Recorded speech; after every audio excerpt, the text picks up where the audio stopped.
جو جانتے ہیں کہ یہ ہو ہی نہیں، یہ وصیت یہ نہیں کی گئی تھی اور ہمارے خلاف یہ بیچ گیا ہے اپنے دین کو، تو وہ پھر دو کھڑے ہوں اور وہ پھر قسم کھائیں، اور قسم کھائیں اللہ کی کہ ہماری گواہی جو ہم دے رہے ہیں احق من شہادتہما، ان کی گواہی سے زیادہ سچی ہے، وما تدینا، اور ہم اعتدال سے تجاوز نہیں کر رہے، اگر ایسا کریں انا اذا لمن الظالمین، تو یقیناً ہم ظالموں میں سے ہو جائیں گے۔ یہ جو دو کا امکان رکھا گیا ہے یہ اس لیے کہ شہادت کے وقت اس سے اختلاف کا ایک حق ہے، کوئی یہ نہیں کہہ سکتا تم یہ جھوٹا سمجھتے ہو، جھوٹا کہتے ہو۔ عام طور پر ذرا بھی اختلاف کرنے، اچھا پھر ہم جھوٹے ہو گئے، اور لڑ پڑتے ہیں لوگ، یعنی وہ لوگ جو مسجد سے پکڑے گئے وہ بھی اتنے جھوٹے ہو سکتے ہیں کہ وقت پہ جب تقسیم ہو رہی ہے جائیداد، اتنی بڑی قسم کھانے کے باوجود وہ اس کی خلاف ورزی کر جائیں۔ تو یہ احتمال جو ہے یہ اس کو کبھی رول آؤٹ نہیں کیا جا سکتا کہ وہ شخص جھوٹ بول رہا ہے۔ قضائی فیصلوں میں یہ احتمال ہمیشہ قائم رہے گا۔ کئی دفعہ ہم جب تحقیق کراتے ہیں تو لوگ یہی جواب دیتے ہیں، جھگڑے آپس میں ہوں، اچھا پھر ہم جھوٹے، ہم عہدیدار ہیں، ہم جھوٹ بولتے ہیں۔ بھئی اگر قرآن کریم فرماتا ہے ہر قسم کے لوگ قسمیں کھا کے بھی جھوٹ بول سکتے ہیں، تو اس احتمال کو نظر انداز نہیں کیا جائے گا۔ قضا میں اس احتمال کو ہمیشہ پیش نظر رکھ کر فیصلے ہوں گے۔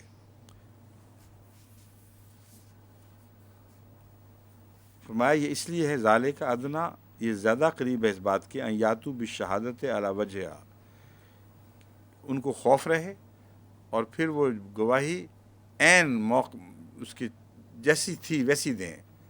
علی وجہہا کا مطلب ہے اس کے چہرے کے سامنے، مراد یہ ہے جیسے حاضر بات ہو رہی ہو، اس طرح کی پختہ گواہی دیں۔ اور یخافوا ان ترد ایمان بعد ایمانہم، یا اس بات سے تو کم ڈریں کہ انہیں جھوٹا ضرور کہا جائے گا، ان کی بات کو ان کی قسم کے بعد دوسری قسم اٹھانے والے رد کر دیں گے، اور ان کا معاملہ جو ہے وہ خفت میں چلا جائے گا، ایک قسم کی ذلت اور رسوائی کا سامنا کرنا ہوگا۔ واتقوا اللہ واسمعوا، اللہ کا تقوی اختیار کرو اور غور سے سنو۔ واللہ لا یہدی القوم الفاسقین، اور اللہ تعالیٰ فاسقوں کی قوم کو ہرگز ہدایت نہیں دیتا، کبھی ہدایت نہیں دیتا کہہ دیں، یا نہیں ہدایت دیتا۔ اس میں وہ زور والا جو کہ طرز اختیار نہیں فرمائے گا، سیدھا ترجمہ یہ ہوگا واللہ لا یہدی القوم الفاسقین، اور اللہ تعالیٰ ہدایت قوم فاسقین کو یعنی بداعمال لوگوں کو ہدایت نہیں دیتا۔ یوم یجمع اللہ الرسل فیقول ماذا اجبتم، جس دن اللہ تعالیٰ رسولوں کو اکٹھا کرے گا اور فرمائے گا ماذا اجبتم، تمہیں کیا جواب دیا گیا تھا، تمہاری دعوت پر لوگوں نے کیا طرز عمل دکھایا، لبیک کہا یا انکار کیا۔ قالوا لا علم لنا، وہ کہیں گے کہ ہمیں تو کچھ علم نہیں۔ انک انت علام الغیوب، یقیناً تو ہی ہے جو غیبوں کا علم جاننے والا ہے۔ اب اس آیت میں مضمون بالکل صاف ہے یا کچھ تھوڑا سا اشکال ہے؟ آیت کا مضمون تو صاف ہے، مطلب ہمیں سمجھنے میں کوئی اشکال تو نہیں ہے ابھی؟ امام صاحب کسی کو نظر آ رہا ہے کچھ؟ ہاں بتائیں۔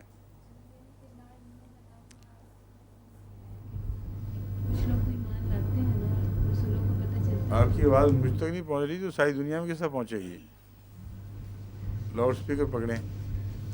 اس لیے میں کہہ رہا ہوں کہ لوگ وہاں سے سوال اٹھا رہے ہیں باہر سے، کہتے ہیں بسا اوقات آپ کی کلاس میں جو سوال کیے جاتے ہیں وہ ہمیں سمجھ نہیں آتے، اور ان کو دہرائے بغیر جب آپ جواب دے دیتے ہیں تو پتہ نہیں لگتا کہ اس سوال کا جواب ہے۔ اس لیے فرت واقع یہ پکڑو فون، مائکرو فون، اور اس میں بات کرو۔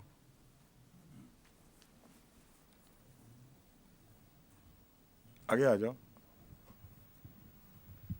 چوئی صاحب کے بول میں سے گھسیٹ لینا تار کو آسان کام نہیں ہے۔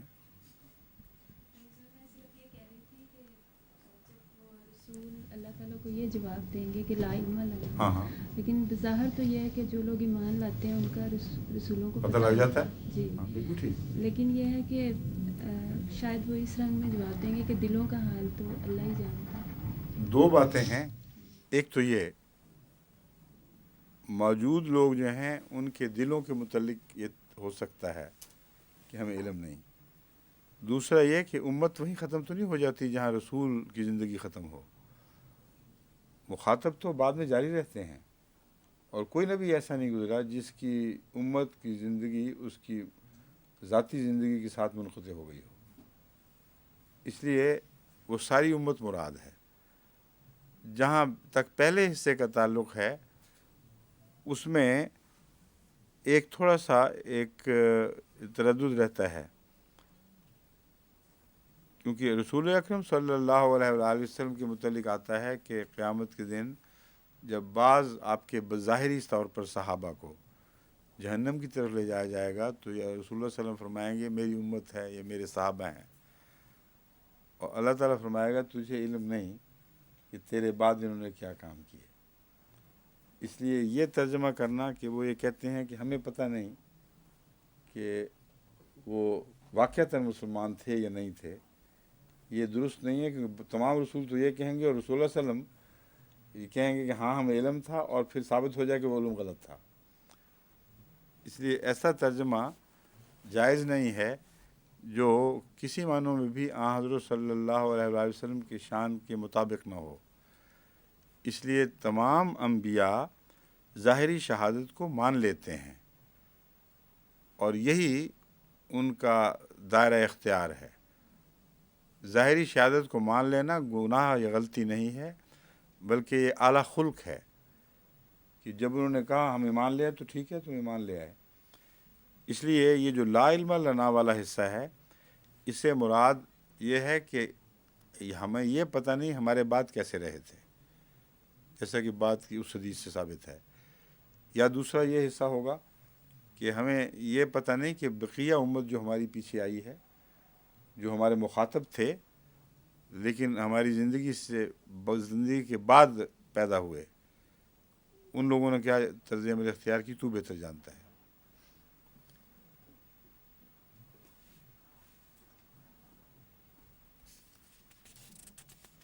اور بات کا جو تعلق ہے اس کا اس مضمون سے ایک بڑا دلچسپ تعلق ہے. یہاں مرنے کے بعد لوگ جھوٹے ہو رہے ہیں. سامنے ان کی گواہیوں پہ مرنے والے نے اعتبار کر لیا تھا اور بعد میں بدل گئے. تو رسولوں کے ساتھ بھی یہ معاملہ پیش آ جاتا ہے کہ ان کے مرنے کے بعد آنکھیں پھیر لیتے ہیں لوگ. اس لیے رسولوں کا یہ کہنا کہ ہمارے مرنے کے بعد جو ہوا ہے اس کا ہمیں پتہ نہیں، یہ بالکل برحق ہے. یہی آیت رسول اللہ صلی اللہ علیہ وسلم بھی پیش فرمائیں گے جو حضرت مسیح والی آیت تھی کہ ہاں جب تک میں تھا میں نگرانی کرتا رہا، میرے بعد کیا ہوا پھر مجھے اس کا علم نہیں.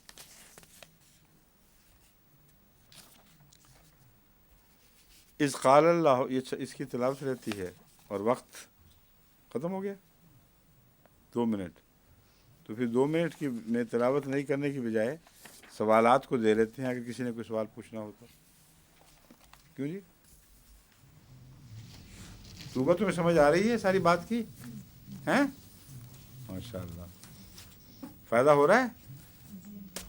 ٹھیک ہے، اب مس نہ کرنا. تمہیں ہر دفعہ پھر فرد کیوں بلا کے لاتی ہے؟ بس یہ احتیاطاً. ٹھیک ہے، کوئی حرج نہیں، ایسے آنے دیا کرو. اور کوئی سوال؟ اشرف صاحب کوئی سوال کرنا ہے تو کر لاؤ. 1.5 منٹ رہ گیا. وہ جو مضمون ہے لا تصرف الشاء اتنے وہ اطلاق نہیں ہو رہا. وہ تو نہیں ڈرے بیٹھے تسی. وہ تو شریعت کے معاملے میں ہے کہ جو قرآن نازل ہو رہا ہو، یہاں تو قرآن کی تفسیر ہو رہی ہے، اس میں کوئی حرج نہیں سوال کرنے میں. کیوں جی آپ بتائیں. موت کا وقت قریب آ جائے، بعض صورتوں میں تو ہوتا ہے بیمار ہے یا حادثہ ٹھیک ہے، لیکن موت کا ویسے تو کوئی علم نہیں کہ کب کسی کو عام حالات میں ہاں اس کا پھر ذکر ہی نہیں ہو رہا یہاں. تو اس صورت میں وصیت کی ضروری نہیں ہے. ہاں نہیں ضرورت ایک آدمی سمجھے تو منع ہی نہیں ہے.